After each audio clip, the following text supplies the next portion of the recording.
1944 წელი. შენ მშვიდად მიაბიჯებ ქუჩაში, რა დროსაც უცნობი ბროშურას გაწვდის და გეკითხება. მზად ხარ შიმშილო იმისთვის, რომ მათ უფრო მეტი საკვები გქონდეთ. ბროშურაზე კი მშიერი ბავშვები არიან გამოსახულნი, რომლებსაც ხელში ცარიელი თეფში უჭირავთ. შენ არჩევნის წინაშე აღმოჩნდი. დაიწყო შიმშილი და შანსი მისცე მშიერ ბავშვებს იცოცხლონ, ან უბრალოდ ჯანდაბაში მოისროლო ეს ბროშურა და გააგრძელო გზა, რომელს აირჩევ. ეს ერთ-ერთი ექსპერიმენტია იმ მრავალ შორის, რომელიც ადრე ნორმალური იყო. უცნაურია, ხომ?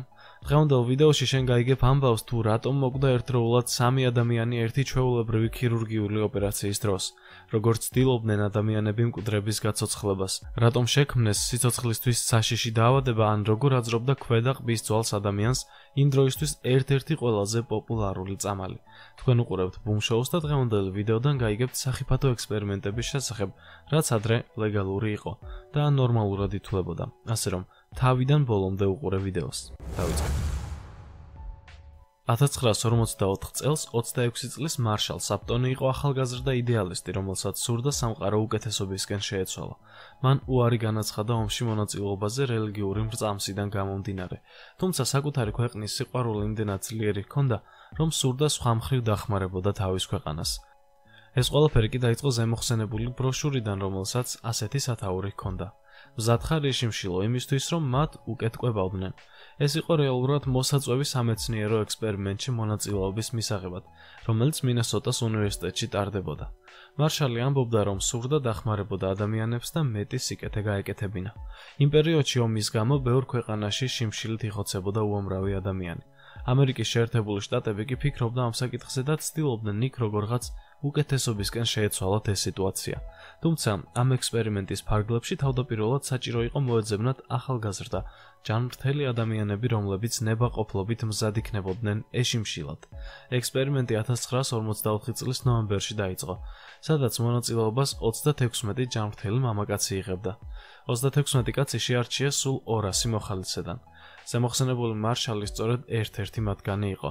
თავიდან მას 3 თვის განმავლობაში კვებავდნენ ისე, რომ საკუთარი წონა შეენარჩუნებინა. თან პარალელურად დაკვირვებას აწარმოებდნენ და ყველაფერს იწერდნენ. 3 თვის შემდეგ მომენტალურად მათი რაციონი შეცვალეს და დღეში საშუალოდ 1800 კალორიას ან უფრო ნაკლებს აძლევდნენ. საკვები ძირითადად რძის პროდუქტებისგან და ბოსტნეულისგან შედგებოდა. მათ არ აჭმევდნენ ხორცს. ზოგადად ევროპაში იმ წლებში ხორცი დიდი ფუფუნება იყო ადამიანებისთვის, რადგან ყველას უჭირდა საკვების მოპოვება. ამას ემატებოდა ფიზიკური დატვირთვა, რომლის ფარგლებშიც მონაწილეები კვირაში 36 კილომეტრს დარბოდნენ, რაშიც საშუალოდ 1000 კალორიას ხარჯავდნენ. ეს ურთულესი პროცესი იყო. მონაწილეები ვეღარ უძლებდნენ იმ პირობებს. სამმა მოხალისემ ვეღარ გაუძლოდა უარი თქვა მონაწილეობაზე. საერთო ჯამში მონაწილეების უმეტესობამ სხეულის წონის 25% დაკარგა. მათი შესახედაობა შეიცვალა. თითოეულ მათგანს ნეკნები ეტყობოდა სხეულზე. ხელები დაუვიწროვდათ და შიმშილისგან უმეტესობას დეპრესიაც კი დაეწყო, რომელიც ძალიან ართულებდა მდგომარეობას. ამ ყველაფერთან ერთად მათ აიძულებდნენ წაეკითხათ წიგნები კულინარიაზე. არ ჰქონდათ საკვები, თუმცა ჰქონდათ ცოდნა საკვებზე. ეს საკმაოდ მძიმე ვითარება იყო. საბოლოოდ შედეგი გასაოცარი და შოკის მომგვრელი აღმოჩნდა. ექსპერიმენტის მონაწილეებს თვეები დასჭირდათ ჩვეული ფორმის დასაბრუნებლად. მათ აღარ შეეძლოთ ჩვეულებრივად ჭამა და ნებისმიერი საკვები მათ ავადმყოფობას იწვევდა. ექსპერიმენტის შედეგები მეცნიერებმა ძალიან გვიან მიიღეს. იმ დროს, როცა საკონცენტრაციო ბანაკებიდან ისედაც გამოუშვეს ხალხის შიმშილის შედეგები კი, ისედაც უკვე აშკარა იყო ექსპერიმენტის გარეშეც კი. ეს ყოველივე კი იმ დროს ნორმალურად ითვლებოდა. თუმცა არ უნდა ვიჩქაროთ დასკვნების გაკეთება. ამ ექსპერიმენტმა ერთი მთავარი შედეგი მაინც აჩვენა. მეცნიერებმა ისწავლეს თუ როგორ უნდა მოქცეოდნენ მოშიმშილე ადამიანს. მათთან სპეციფიური მიდგომები იყო საჭირო, რადგან ყველაფერზე მძაფრად რეაგირებდნენ. ამ ექსპერიმენტის საფუძველზე გამოიცა წიგნი ადამიანი და შიმშილი. წიგნში მოცემული არჩევები თუ როგორ უნდა დაუკმაყოფილო მოშიმშილე ადამიანს ემოციური მოთხოვნილებები. მაგალითად, ერთ-ერთი რჩევა, რაც წიგნში წერია, ის არის, რომ არავითარ შემთხვევაში არ უნდა ეკამათო მას, ვინც შიმშილობს, რადგან ის ვერ აკონტროლებს ემოციებს და მაშინვე კამათს იწყებს, ხოლო მალევე ნანობს ამას და ეს მას დიდ ემოციურ ზიანს აყენებს. მოშიმშილე ადამიანს სჭირდება მუდამ სიმშვიდე, რადგან ის ადვილად ღიზიანდება. აღნიშნული ექსპერიმენტი არც ისე მძიმე და საშიში იყო. მისი შედარებას კი არ შეიძლება იმ ექსპერიმენტებთან, რასაც მე-19 საუკუნეში ატარებდნენ. 1840 წლამდე სამედიცინო სფერო საკმაოდ მძიმე მდგომარეობაში იმყოფებოდა. სამედიცინო შემთხვევების უმეტესობა ძალიან მძიმე და რთული იყო. რადგან აქ ბევრი ასეთი შემთხვევა ადამიანის სიკვდილით მთავრდებოდა. ერთ-ერთი მთავარი მიზეზი კი ის არის, რომ ანესთეზია უბრალოდ არ არსებობდა. წარმოიდგინეთ, ადამიანები ოპერაციის დროს ფხიზელ მდგომარეობაში იყვნენ. მათ უწევდათ საშინელი ტკივილის ატანა. შედეგად ტკივილი მოქმედებდა გულისცემის არასტაბილურობაზე და ეს ყოველივე კი ჭრილობის შემთხვევაში გართულებებს იწვევდა. ეს იმას ნიშნავდა, რომ პაციენტი სისხლისგან დაიცვლებოდა, თუ კი მაშინდელი ქირურგი მაქსიმალურად სწრაფად არ მოაგვარებდა თავის საქმეს. მაქსიმუმ 10 წუთში. თუ კი უფრო მოკლე დროში შეძლებდა ის ოპერაციის დასრულებას, ეს უფრო უკეთესი იქნებოდა. აქვე უნდა აღვნიშნოთ, რომ იმდროინდელი ოპერაციების უმეტესობა ამპუტაციას ან სხვა მსგავს პროცედურას მოიაზრებდა. ქირურგების საქმე ძალიან რთული იყო. როდესაც საქმე ამპუტაციას ეხებოდა, მათ უნდა ემოქმედათ სწრაფად და ამავდროულად უშეცდომოდ. წარმოიდგინეთ, ქირურგი აჭრის კიდურს პაციენტს, რომელიც 5 დამხმარეს უჭირავს და ამ დროს ეს ადამიანი საშინელი ხმით ყვირის. ქირურგისთვის მობილიზება საკმაოდ რთული რამ იქნებოდა ასეთ დროს. ამიტომაც არაა გასაკვირი, რომ შეცდომებით ძალიან ბევრი ხდებოდა. არც ის უნდა დავივიწყოთ, რომ ჰიგიენურ ნორმებს არც ისე კარგად იცავდნენ იმ დროს. ამიტომაც შეიძლებოდა პაციენტს კარგად გადაეტანა ოპერაცია, მაგრამ საბოლოოდ მაინც მომკვდარიყო ინფექციისგან. ყველა ის გარემოება, რომელზეც ზემოთ ვისაუბრეთ, დიდ გავლენას ახდენდა ექიმზე სახელად რობერტ ლისტონზე, რომელსაც ყველაზე სწრაფი ქირურგის სახელი ჰქონდა. რობერტი 1820-იან წლებში დიდ ბრიტანეთში საკმაოდ ცნობილი ქირურგი გახდა. ის იმდენად დიდი პროფესიონალი იყო სწრაფად ამპუტირებაში, რომ რამდენიმე წუთში შეეძლო კიდურის მოჭრა. ლისტონის რეპუტაცია ლონდონის საზღვრებსაც გასცდა. მისი სწრაფი ხელის წყალობით ის მოთხოვნადი ქირურგი გახდა. მისი შედეგები იმ დროისთვის უნიკალური იყო. მხოლოდ ერთი სიკვდილი ყოველი 10 ოპერაციიდან. დღეს ასეთი რამ შეუძლებელია. შეუძლებელია იყო კარგი ქირურგი მსგავსი შედეგებით, თუმცა იმ დროს ეს დიდი მიღწევა იყო. დღეს ეს სტატისტიკა საშინელებაა ქირურგისთვის, თუმცა იმ დროისთვის ქირურგების საშუალო სტატისტიკა იყო ასეთი: ყოველი 4 ოპერაციიდან 1 სიკვდილით მთავრდებოდა. ამ შემთხვევაში ლისტონი მორიგ ოპერაციას ატარებდა. მას უნდა მოეკვეთა კიდური, რომელზეც განგრენა იყო დაწყებული. ლისტონმა დაახლოებით 1 წუთში ჩაატარა ფეხის ამპუტაცია. ოპერაცია ისე სწრაფად შეასრულა, რომ მან თავის ასისტენტსაც კი მოაჭრა თითი შემთხვევით. მოგვიანებით პაციენტის და ასისტენტიც ორივე გარდაიცვალა ინფექციის გამო. ხოლო ამპუტაციის დროს ლისტონმა შემთხვევით ფეხის მოკვეთის დროს დანა გაუსვა ერთ-ერთ დამკვირვებელს ხალათზე. სისხლიანი ხალათის დანახვისას მან იფიქრა, რომ ექიმმა ის დაჭრა.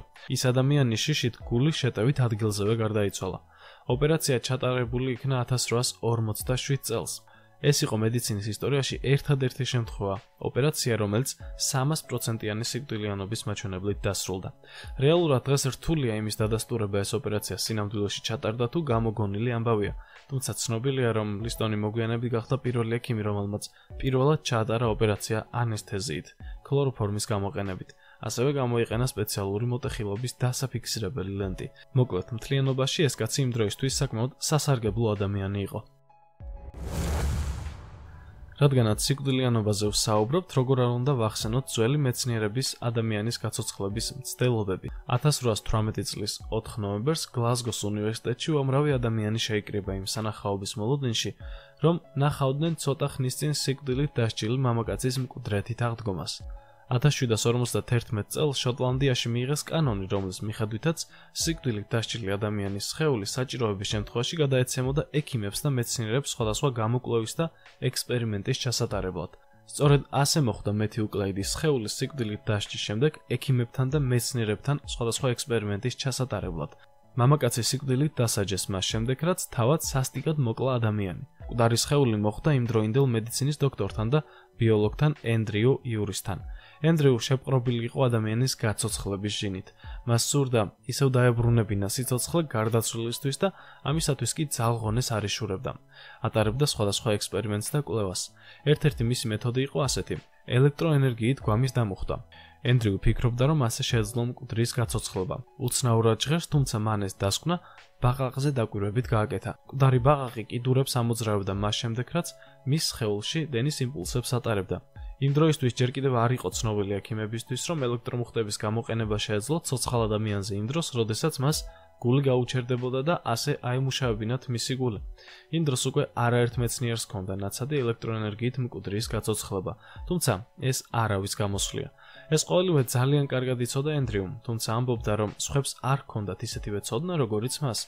ის ამბობდა, რომ უფრო დიდ მუხტებს გამოიყენებდა, რადგან დაკვირვებების მიხედვით გაარკვია, რომ ელექტრული მუხტები არა მხოლოდ კუნთების შეკუმშვას ახდენ და არამედ ნერვულ სისტემაზეც მოქმედებდა. Როგორც ზემოთ აღნიშნეთ, 1818 წლის 4 ნოემბერს ენდრიუმ გადაწყვიტა ექსპერიმენტი ცოცხალი აუდიტორიის თვალწინ ჩაეტარებინა. მან გაუჭრა გვამს კისერი, შეერთა სადენი გვამის ხერხემალზე და გაუშვა დიდი მუხტი. რა თქმა უნდა, დენის შესვლისთანავე გვამის კუნთები შეიკუმშა და გვამმა მოძრაობა დაიწყო. ამის დანახვაზე ხალხი შოკირებული იყო და ზოგიერთმა მათგანმა გონებას კი დაკარგა ამის შემხედვარე. გვამი უკონტროლოდ მოძრაობდა ელექტრული მუხტების გამო. ხალხს აოცებდა გვამის სახის კუნთების მოძრაობა, რაც სხვადასხვა ემოციურ მიმიკას იწვევდა. ამან კი ხალხი უფრო გააგიჟა. შემდეგი მცდელობა უფრო უარესი იყო. მეცნიერმა ამჯერად მის ფილტვებში შეუშვა ელექტრომუხტები, იმის იმედით, რომ ფილტვები შეიკუმშებოდა და ადამიანის სუნთქვას დაიწყებდა. მისმა ფილტვებმა რეალურად დაიწყო მოძრაობა და გვამმა ამოისუნთქა. თუმცა ეს ყოველივე რა თქმა უნდა მხოლოდ ელექტროენერგიის გამო ხდებოდა. უშედეგო ექსპერიმენტების შემდეგ მეცნიერმა განაცხადა, რომ ძლიერი დანაკარგი რომ არ ქონოდა პაციენტს სისხლისა, ის მკვდარს აუცილებლად გააცოცხლებდა. იმდროინდელ ხალხს კი მისი სჯეროდა. დღევანდელ დღეს მედიცინა ბევრად განვითარებულია. შესაბამისად ვიცით, რომ ასეთი რამ შეუძლებელია. შეუძლებელია მკვდრის გაცოცხლება, თუკი სიკვდილიდან რამდენიმე წუთში ტვინს აღარ მიეწოდება ჟანგბადი. ყველა მცდელობა ამ დროს, რა თქმა უნდა, უშედეგო იქნება. სინამდვილეში მე-20 საუკუნის დასაწყისშივე მედიცინა საკმაოდ არამდგრადი ექსპერიმენტული იყო. ზოგიერთი პრეპარატი, რასაც იმ დროს იყენებდნენ, უამრავ საშინელ უკუჩვენებას იწვევდა. უმეტესი მათგანი საშიშ ნივთიერებებს შეიცავდა, რომლის სრული მოქმედება უცნობი იყო ექიმებისთვის, თუმცა პაციენტებს მაინც უნიშნავდნენ. მსგავს წამლებს, მიუხედავად იმისა, რომ ძალიან ცუდ შედეგებს იწვევდა, მაინც უამრავი პაციენტი იყენებდა. ზოგიერთი წამალი, რასაც იმ დროს სამკურნალოდ იყენებდნენ, დღეს კლასიფიცირებულია შხამიან და მომწამლელ ნივთიერებებად და მათი გამოყენება აკრძალულია. თუმცა არსებობდა ერთი წამალი, რომელიც განსაკუთრებით გამოირჩეოდა სხვა წამლების ფონზე, რადგან ის განსაკუთრებით ტოქსიკური იყო. პრეპარატი სახელად რადიტორი საკმაოდ ფართოდ იყო გავრცელებული და ყველგან ხდებოდა მისი რეკლამირება. აღსანიშნავია ის ფაქტიც, რომ მის შექმნა არალიცენზირებულმა ექიმმა, რომელმაც სწავლა ვერ დაასრულა, რადგან გამოაგდეს დაწესებულებიდან, თუმცა ეს ფაქტი არავის ადარდებდა. ის, რომ პრეპარატი რადიტორი რადიოაქტიური ნივთიერებებისგან შედგებოდა და რიგ პრობლემებს იწვევდა ორგანიზმში, ამაზე მაშინ არავინ ფიქრობდა. იმ დროს კი რადიოაქტიური ნივთიერებების ორგანიზმზე ზემოქმედების შესახებ ცოდნა არც ისე გავრცელებული იყო საზოგადოებაში და ექიმებში. წამალი ამერიკის შეერთებულ შტატებში მიმოქცევაში 1918 წელს გაუშვეს და მალევე მთელი ქვეყანა მოიცვა. ექიმები მას უპრობლემოდ უნიშნავდნენ პაციენტებს. ადამიანები კი მისი მარტივი ხელმისაწვდომობის გამო ხშირად ყიდულობდნენ მას, რადგან წამალი ძალიან იაფი ღირდა. ადამიანები წამლის დალევიდან მალევე თავს უკეთ გრძნობდნენ. მაგრამ როგორც მოგვიანებით გაირკვა, წამალი მხოლოდ აზიანებდა ადამიანის ორგანიზმს და ის ფაქტი, რომ პაციენტი თავს უკეთ გრძნობდა, ეს ერთგვარი პლაცებოს ეფექტი გახლდათ. როგორ ვიღებთ პლაცებოს ეფექტს? მაგალითად, ეს არის ნივთიერება სამკურნალო თვისებების გარეშე, რომელსაც წამლის საშუალების სახით იყენებენ. პლაცებოთი მკურნალობის დროს ავადმყოფი იღებს მაგალითად ინერტულ შაქრის წამალს. ექიმი კი არწმუნებს, რომ ამ პროცედურის შემდეგ ის გამოჯამრთელდება, მაგრამ უმალავს წამლის ინერტულობის ფაქტს. ეს ქმედება საჭიროა იმისთვის, რომ პაციენტმა ირწმუნოს საკუთარი გამოჯამრთელება. ფენომენი ცნობილია პლაცებოს ეფექტის სახელით. პრეპარატის მიღების გარდა არსებობს დამატებითი პროცედურების ან ვარჯიშების ჩატარების ტრადიციაც, რომელთა პირდაპირ ეფექტი არ შეიმჩნევა. პლაცებოს ეფექტის მოქმედების ხარისხი უკავშირდება ადამიანის თვით დარწმუნებას და მკურნალობის გარე ფაქტორებს, მაგალითად პლაცებოს სახეს, მის ღირებულებას და წამლის მოპოვების საშუალების სირთულეს, ნდობას ექიმისადმი და კლინიკის ავტორიტეტს. პრეპარატ რადიტორის მიღების დროსაც პაციენტები უბრალოდ საკუთარ თავს აჯერებდნენ, რომ უკეთ გახდებოდნენ. ერთ-ერთი ადამიანი, ვინც რადიტორს რეგულარულად იღებდა, იყო ახალგაზრდა ევენ ბაიერნსი. ერთხელ ის დაეცა და ხელი მოიტეხა. მოტეხილობის შეხორცების შემდეგ კი მას ტკივილები არ ასვენებდა, რადგან ნერვები დაუზიანდა. მან მიმართა ექიმს. ექიმმა კი რადიტორი დაუნიშნა. წამლის მიღებიდან მალევე ის პლაცებოს ეფექტის ზემოქმედების ქვეშ აღმოჩნდა. შედეგად იფიქრა, რომ წამალი მასზე დადებითად მოქმედებდა და განაგრძო მისი მიღება. თავიდან ბიჭი დღეში ერთ სუფრის კოვს რადიტორს იღებდა. შემდეგ უკვე მთლიანი ფლაკონის დალევა დაიწყო. ის ამ მომაკვდინებელ ნივთიერებას დიდი რაოდენობით მოიხმარდა. გადიოდა წლები და ბაიერნსი წამლის მიღებას არ წვეთდა. პირიქით, ფიქრობდა, რომ ის დადებითად მოქმედებდა მასზე და უკვე 2 წლის შემდეგ დღეში 2 ან 3 ფლაკონ რადიტორს სვამდა. მას წარმოდგენაც კი არ ჰქონდა თუ რა შედეგი შეიძლებოდა მოჰყოლოდა ამ ყოველივეს. 1931 წელს რადიტორიის გამოყენებიდან 4 წლის თავზე ბაიერნსმა შენიშნა, რომ რაღაც რიგზე არ იყო მის ორგანიზმში. მას პირდაპირი გაგებით რადიოაქტიური ნივთიერების გამოყენების შედეგად ქვედაყბა სრულად მოსწრა. ქვედაყბის კუნთები, მყესები და მთლიანი ქსოვილი, რაც მას იჭერდა, უბრალოდ დაიშალა. ის ტკივილსაც კი ვეღარ გრძნობდა, რადგან რადიოაქტიურმა ნივთიერებამ ნერვული დაბოლოებებიც კი გაუნადგურა. მოგვიანებით ქირურგებმა სცადეს აღედგინათ მისი ქვედაყბა, თუმცა ეს უკვე შეუძლებელი იყო. ძალიან მალე ბაიერნსი გარდაიცვალა. მისი სიკვდილიდან მალევე კომპანია, რომელიც რადიტორს აწარმოებდა, დაიხურა და ეს პრეპარატი აკრძალულ ნივთიერებად გამოცხადდა.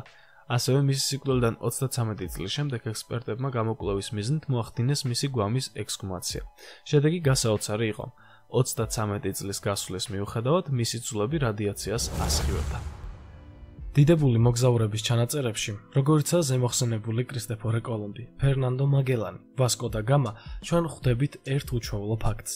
ისინი წერდნენ, რომ ოკეანე უმდიდრესი იყო თევზით, რომ იქ უამრავი საკვები იყო, თუმცა ამავე ჩანაწერებში ვკითხულობთ, რომ იქ ბორტზე ხალხი შიმშილით იხოცებოდა და თევზი უარგისი იყო საკვებად.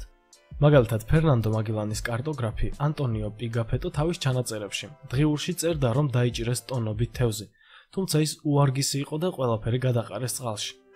ამავე ჩანაწერებში წერია, რომ საკვებით 40 მამაკაცი დაიღუპა. გამოდის, რომ ისინი თევზმა მოწამლა. ნუ თუ გამოცდილმა მეზღვაურებმა არ იცოდნენ ცნობილი და გავრცელებული თევზის ჯიშების ცნობა და მათ უცნობი ჯიშის შხამიანი თევზები ჭამეს. გავრცელებული ინფორმაციით მტაცებელი თევზის ხორცი ყოველთვის უსაფრთხოა საკვებად. თუმცა მეზღვაურებმა მწარე გამოცდილებით ისწავლეს, რომ საკვების არჩევისას სიფრთხილე უნდა გამოეჩინათ, რადგან მოწამვლით ხალხი იხოცებოდა. ამის თავიდან ასაცილებლად მოგზაურებს საკუთარი მეთოდები ჰქონდათ. მაგალითად, გამორჩეული იყო ესპანელების მეთოდები ამ ყველაფერთან ბრძოლისას. შეიძლება ითქვას, რომ ისინი ფანატურად უდგებოდნენ ამ საკითხს. დაჭერილ თევზს ეგრეთ წოდებული წმინდა წყლით ასველებდნენ. ასე ეგონათ, რომ გადარჩებოდნენ, მაგრამ დაიცავდა ასეთი მეთოდი მათ მოწამვლისგან. საეჭოა. ესპანელები ასევე სპილენძის ჯვარს ან მონეტას ადებდნენ დაჭერილ თევზს. თუ კი ის ფერს შეიცვლიდა, ესე იგი თევზი შხამიანი იყო. არსებობდა კიდევ ერთი მეთოდი. ისინი მზის გულზე ალაგებდნენ თევზს. თუ კი მას ბუზი დაეხვეოდა, ესე იგი ეს თევზი სასარგებლო იყო. თუ არა, მაშინ მათ ისინი ოკეანეში ყრიდნენ. ჯერ კიდევ ძველი წელთაღრიცხვით მე-7 საუკუნის ჩანაწერებიდან ვიგებთ, რომ ჩინეთში ხალხი უცნაური მიზეზებით კვდებოდა. ზღვის პროდუქტების ჭამის შემდეგ. მე-19 საუკუნემდე ვერავინ დაადგინა მიზეზი თუ რატომ იხოცებოდა ხალხი. ხოლო 1866 წელს კუბელმა ექიმმა ისაუბრა გარემოებაზე, როდესაც ადამიანი გარდაიცვალა მოლუსკის ჭამის შედეგად. აღმოჩნდა, რომ საქმე ტოქსინში იყო, რომელიც ცნობილია როგორც სიგუატერა ან იგივე ჩიგუატერა. ტოქსინი სიგუატერა ადამიანის ორგანიზმში იმ თევზების ჭამის შემდეგ ხდებოდა, რომლებმაც შეჭამეს ტოქსინის მატარებელი პლანქტონი.